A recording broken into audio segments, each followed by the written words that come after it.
আমাদের সরকার, আমাদের রাষ্ট্র নারী বান্ধব না, রাস্তা ঘাটে এমনকি ঘরেও, তাহলে আমরা কি করব? আমরা কি কোথায় যাব? এ দেশ কি আর আমাদের জন্য না? এ দেশে কি আমাদের বসবাসের উপযোগী হবে না? শুধু ধর্ষকদেরই না, সাধারণ নাগরিকের নিরাপত্তা দিতেও কিন্তু বর্তমান সরকার ব্যর্থ হচ্ছে। এদেশের যারা প্রশাসন আছে তাদের দৃষ্টি আকর্ষণ করার চেষ্টা করেছে। আমরা বলেছি যে এই যে ধর্ষণগুলো হচ্ছে, আপনারা যদি দ্রুত পদক্ষেপ না নেন এটা কিন্তু আরো বাজে দিকে যাবে। আপনারা দ্রুত পদক্ষেপ নেন। ইরানে মাশা আমিনিকে সামান্য চুল দেখতে পাওয়ার অপরাধে সেইখানকার যে নীতি পুলিশ, তারা তাকে পুলিশ কাস্টডিতে কিন্তু হত্যা করে। সে সময় সে দেশের নারীরা কিন্তু নানানভাবে, পুরো বিশ্বের মানুষ মাশা আমিনির মৃত্যুতে কাতর হয়ে রাস্তায় নামে প্রতিবাদ করে। 24-এর গণ অভ্যুত্থানে আমাদের নারীদের ভূমিকা আমার মনে হয় না কাউকে বলে বোঝাতে হবে। 15ই আগস্ট যখন ছাত্রলীগের গুন্ডারা আমাদের মা বোনদের ওপর আক্রমণ করলো, তখন কিন্তু সারা দেশ সেই দুঃখে, সেই যে বেদনা, সেটাকে বুঝতে পেরেই কিন্তু সারা দেশে থেকে মানুষ নেমে এসেছিল। আমরা দেখলাম যে আসিয়া হাসপাতালের বিছানায় কাঁপছে, তার গলায় ফাঁসের চিহ্ন, তাকে মারারও চেষ্টা করা হয়েছে। আপনারা একটা কথা আমি বুঝতে পারি না, আসলে আপনার কি করে একজন নারী যখন ধর্ষিত হয় তার পোশাককে কি করে দায়ী করতে পারেন? যেখানে আসিয়া মাত্র 8 বছর বয়স, যার আসলে মানে ঠিক সে কিশোরীও হয়নি, সে একদম ছোট্ট একটা বাচ্চা, কি নির্মল সেই বাচ্চাটাকে আজকে আমরা জানি না সে বাঁচবে কিনা। আমি একজন জীবিত মানুষ হিসেবে আমিও জানি না আসলে আমি বাঁচবো কিনা, আমি রাস্তাঘাটে নিরাপদ কিনা। আমরা দেখতে পাই যে আমাদের দেশে গত কয়েকদিন যাবৎ, ইরানেও কিন্তু আমরা বারবার দাঁড়িয়েছি, বলেছি যে ধর্ষণ হচ্ছে সারা দেশে। এদেশের যারা প্রশাসন আছে তাদের দৃষ্টি আকর্ষণ করার চেষ্টা করেছি। আমরা বলেছি যে এই যে ধর্ষণগুলো হচ্ছে, আপনারা যদি দ্রুত পদক্ষেপ না নেন এটা কিন্তু আরো বাজে দিকে যাবে। আপনারা দ্রুত পদক্ষেপ নেন। কিন্তু আমরা দেখলাম যে আসিয়ার যে বোন, সেই বোনও কিন্তু নিরাপদ ছিল না। তার শ্বশুরের কাছে সে নিরাপদ ফিল করছিল না বলে তার মার কাছে বারবার সে জানাচ্ছিল, এবং তার মা তার বড় মেয়েকে নিরাপত্তা দিতে তার ছোট মেয়েকে পাঠাইছে। এই হচ্ছে আমাদের দেশের নারীর অবস্থা। আমাদের নারীরা তার শ্বশুরের কাছে সেফ না, তার ভাইয়ের কাছে সেফ না, তার ভাসুরের কাছে সেফ না, এমনকি তার স্বামীর কাছেও সেফ না। তাহলে আমাদের নারীরা ঘরে সেফ না, বাইরে সেফ না, বিশ্ববিদ্যালয়ে সেফ না, ক্লাসরুমে সেফ না।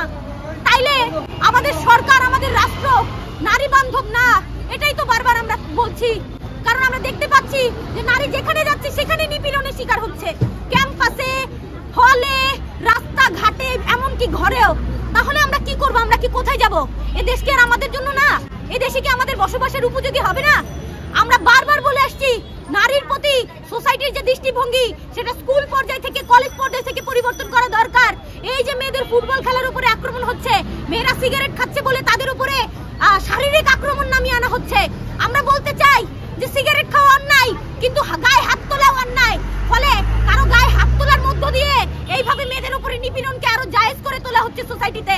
এই যে আমরা দেখলাম যে একজন হ্যারাসারকে রমনা শাহবাগ থানা থেকে ফুলের মালা দিয়ে, হাতে কোরআন শরীফ দিয়ে নিয়ে আসা হলো। এর মধ্য দিয়ে একজন নিপীড়ককে আরো উৎসাহ প্রদান করা হলো যে একজন নারীকে পোশাকের জন্য তুমি মারতে পারো, পোশাকের জন্য তুমি শাসাতে পারো, পোশাকের জন্য তুমি ইফটিজিং করতে পারো, পোশাকের জন্য একজন নারীকে তুমি ধর্ষণ করতে পারো।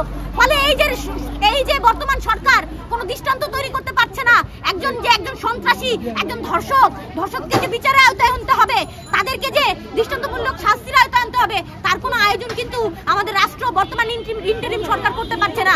এমনকি শুধু ধর্ষকদেরই না, সাধারণ নাগরিকের নিরাপত্তা দিতেও কিন্তু বর্তমান সরকার ব্যর্থ হচ্ছে। বর্তমান যে স্বরাষ্ট্র উপদেষ্টা, তাকে আমরা বারবার বলছি, আপনি দায়িত্ব নিতে ব্যর্থ, আপনি দায়িত্ব পালন করতে পারছেন না, পদত্যাগ করেন। প্রয়োজনে আপনার পরিবর্তে আরো দায়িত্বশীল কাউকে দেন। আপনি দায়িত্ব পালন করতে পারছেন না। অভ্যুত্থান পরবর্তী সময় আপনি জানেন, একটা দেশে যখন অভ্যুত্থান হয় তার পরবর্তী সময় অনেক বিশৃঙ্খল পরিবেশ ঘটে থাকে, কিন্তু সেই বিশৃঙ্খল পরিবেশকে সামাল দেওয়ার জন্য কিন্তু শক্ত হাতে সেই বিষয়টাকে সামাল দিতে হয় রাষ্ট্র ব্যবস্থার। কিন্তু আমরা দেখলাম আমাদের রাষ্ট্রের ক্ষমতায় যাদের আমরা বসালাম, তারা কিন্তু এই আইন ব্যবস্থাকে কঠোর করার ক্ষেত্রে বা এই আইন ব্যবস্থাকে সক্রিয় করার ক্ষেত্রে গুরুত্বপূর্ণ ভূমিকা পালন করতে পারে নাই। ফলে আমরা বারবার বলছি, ধর্ষকদের শাস্তির আওতায় আনেন।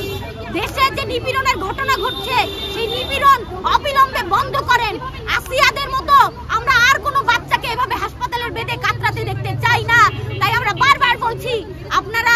এইভাবে অবাধে এরকম নিপীড়ন জারি রাখতে দিয়েন না।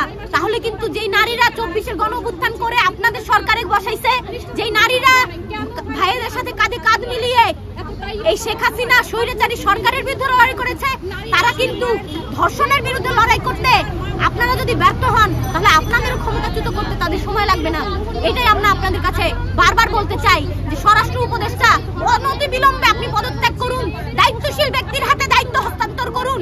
দেশের এই অবস্থা আমরা মেনে নিতে পারি না। একজন নারী হিসেবে আমি রাস্তায় বের হতে ভয় পাচ্ছি। আমি কি করে রাস্তায় বেরোবো? আমি কি জানি রাস্তায় আমাকে কে হ্যারাস করবে? আমার বোনটা স্কুলে যায়, কলেজে যায়, সে কি নিরাপদ কিনা আমি কি করে বুঝবো?